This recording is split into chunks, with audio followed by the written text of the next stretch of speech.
नई नई शादी करके आई थी पूर्णिमा। उसके पति प्रकाश को हर बात के बाद अरे मजाक कर रहा था बोलने की आदत थी। एक दिन पूर्णिमा चाय बना रही होती है।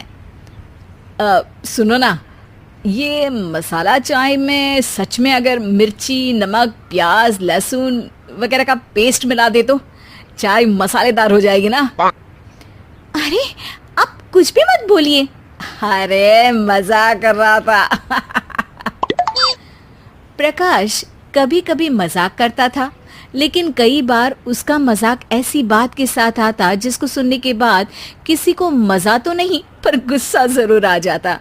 जैसे एक दिन प्रकाश ऑफिस जाते हुए हड़बड़ी में कहता है, अरे मेरे मोजे कहाँ मौज मार रहे हैं?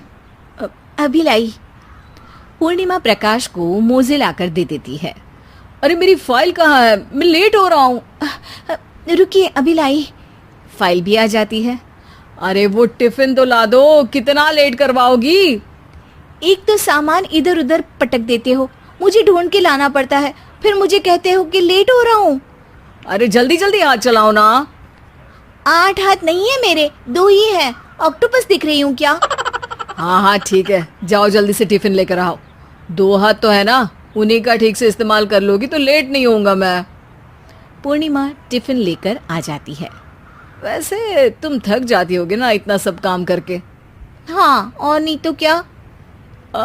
तो मैं कुछ इंतजाम कर लेता हूँ। काम वाली लाओगे क्या? अरे नहीं नहीं, दूसरी शादी कर लूंगा। 2 पत्नी होंगी तो काम आसानी से हो जाएगा ना। क्या? अरे मजाक कर रहा था। प्रकाश तो मैं मजाक कर रहा था कहकर वहां से चला जाता है। लेकिन पूर्णिमा के मन से प्रकाश की 2 शादी वाली बात का दुख पूरे दिन नहीं जाता। शाम को प्रकाश ऑफिस से लेट वापस आता है। हाथ मुंह धोऊंगा, टॉवल लगा देना, फिर खाना खाऊंगा, खाना भी लगा देना। देखो लेट मत करना। सब काम आराम से ही होंगे। आप भी तो लेट आए हो ना ऑफिस से। अरे यार मैं काम कर रहा था ऑफिस में, तुम क्या कर रही हो? घर में जो खाना, साफ सफाई ये सब होता है ना, इसको भी काम ही कहते हैं वैसे। अरे ठीक है, मैं ही कुछ करता हूँ तुम्हारी मदद के लिए। ऑफिस से आकर मेरा हाथ बटाओगे घर के काम में? अरे नहीं, दूसरी शादी कर लूंगा ताकि सफाई तुम कर लो और खाना दूसरी बीवी बना ले। प्रकाश तुम ना थोड़ा सोच समझ के बोला करो। अरे मजाक कर रहा था यार। प्रकाश और पूर्णिमा साथ में बैठकर खाना खा रहे होते हैं। प्रकाश अपनी धुन में खाना खा रहा होता है, जबकि पूर्णिमा इस बात को लेकर उदास है कि प्रकाश हमेशा कोई दुखी कर देने वाली बात ही बोल देता है और उसके बाद मजाक कर रहा था कह के खुद को बचा लेता है। रात को सोते वक्त पूर्णिमा ने सोच लिया था कि प्रकाश से इस बारे में बात करनी ही पड़ेगी। अगली सुबह भी प्रकाश ने ये लाओ वो लाओ का तांडव शुरू कर दिया। अरे काले वाले जूते कहाँ हैं? बेड के नीचे। अरे टिफिन तो लाओ जरा। ले आऊंगी, पर पहले कुछ बात करनी है। क्या बात करनी है तुमको? ये जो रोज दूसरी शादी करने की बात करते रहते हो ना आप, मेरा मन दुखी हो जाता है। मत बोलिए ना ऐसी बात। अरे पगली, पहले क्यों नहीं बताया? मैं इसका समाधान कर दूंगा। अब बोलना छोड़ दोगे ना? अरे नहीं, दूसरी शादी कर लूंगा ताकि उसको तो बोल पाऊं।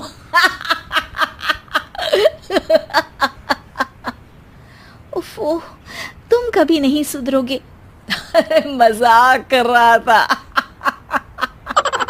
पूर्णिमा की बात को प्रकाश हंसी में उड़ा देता है। पूर्णिमा बहुत भारी मन से टिफिन लेकर आती है। ये लीजिए टिफिन। अरे मैं तो भूल ही गया, आज मेरे बॉस के बेटे की बर्थडे पार्टी है, तुमको भी बुलाया है, रात को तैयार रहना। रात को पूर्णिमा और प्रकाश बॉस के बेटे की बर्थडे पार्टी में पहुंच जाते हैं। वहां प्रकाश के ऑफिस के और भी लोग हैं जिनको पूर्णिमा पहले से जानती है। केक कटता है, लोग खाना खा रहे होते हैं। वहीं पूर्णिमा और प्रकाश ऑफिस के लोगों के साथ बैठे बात कर रहे होते हैं। मेरे हस्बैंड तो खुद काम भी करते हैं और बच्चों को भी संभाल लेते हैं। हाँ भाई, अरे घर के थोड़े बहुत काम तो करने ही होते हैं ना। मेरी पत्नी भी अकेले सब कब तक करेगी? मैं तो सिर्फ ऑफिस का ही काम करता हूँ, घर का सब काम तो पूर्णिमा ही करती है। पूर्णिमा, तुम अकेले सब कैसे कर पाती हो? नहीं जी, बहुत थक जाती हूँ वैसे। तो प्रकाश से हेल्प ले लिया करो ना। अरे बोला तो है इनको, पर इन्हें लगता है कि ऑफिस का काम ही सब कुछ है, तो मैंने भी एक समाधान सोच लिया है।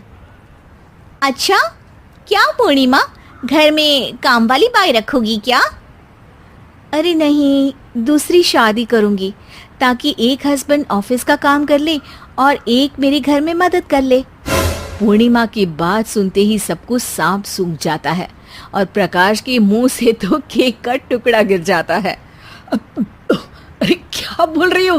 कुछ पता भी है क्या? अरे मजाक कर रही थी, वैसे ही जैसे तुम करते हो। प्रकाश का मुंह खुला का खुला रह जाता है और उनकी आंखें भी खुल जाती है। प्रकाश समझ जाता है कि हर बात के पीछे अरे मजाक कर रहा था बोलने से वो बात मजाक नहीं हो जाती।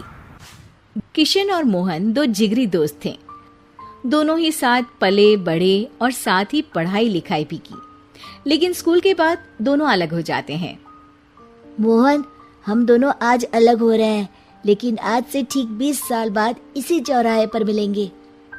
दोनों एक दूसरे से वादा करके अलग हो जाते हैं।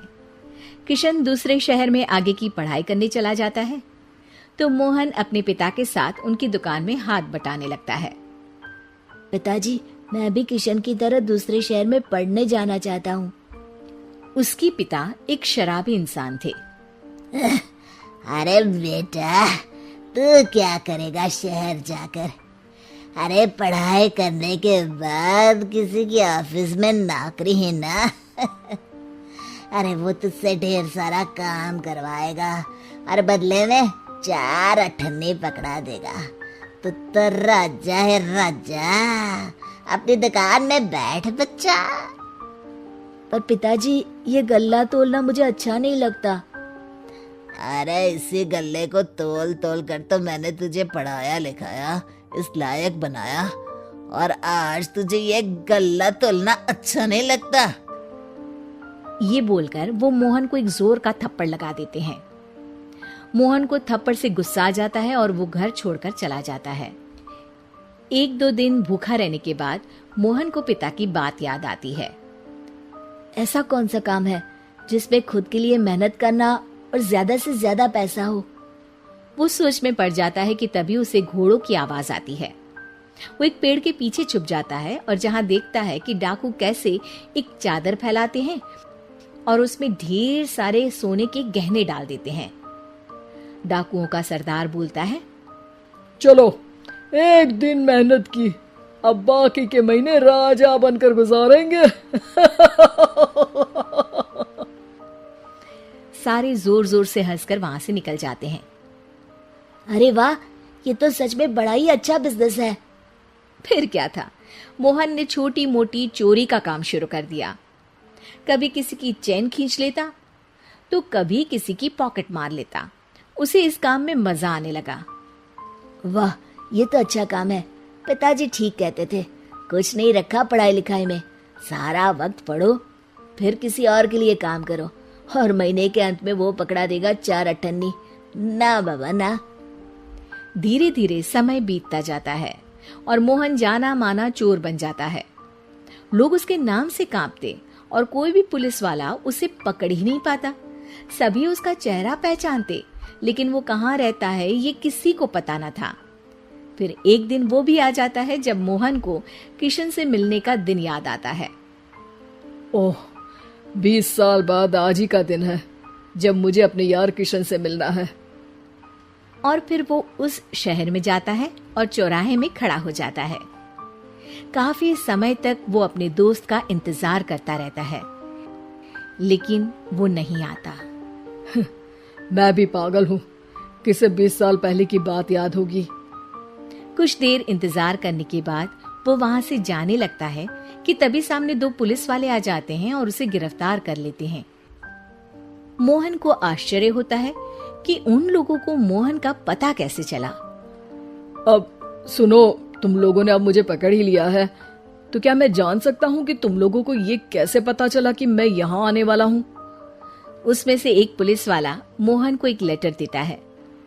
मोहन लेटर खोलता है जिसमें लिखा होता है, मेरे जिगरी दोस्त मोहन, मैं जानता था आज दुनिया यहाँ के वहां क्यों ना हो जाए, तुम यहाँ मुझसे मिलने जरूर आओगे। आज मन था कि मैं तुम्हें गले लगा लूं, लेकिन फर्ज की दीवार सामने आ गई। 20 साल बाद तुम एक मुजरिम के रूप में मेरे सामने खड़े थे। माफ करना दोस्त, देश के प्रति मेरा फर्ज मेरी दोस्ती के आगे छोटा पड़ गया। मोहन की आंखों में अब आंसू थे। वो चुपचाप वहां हाथों में हथकड़ी बांधे चला जाता है।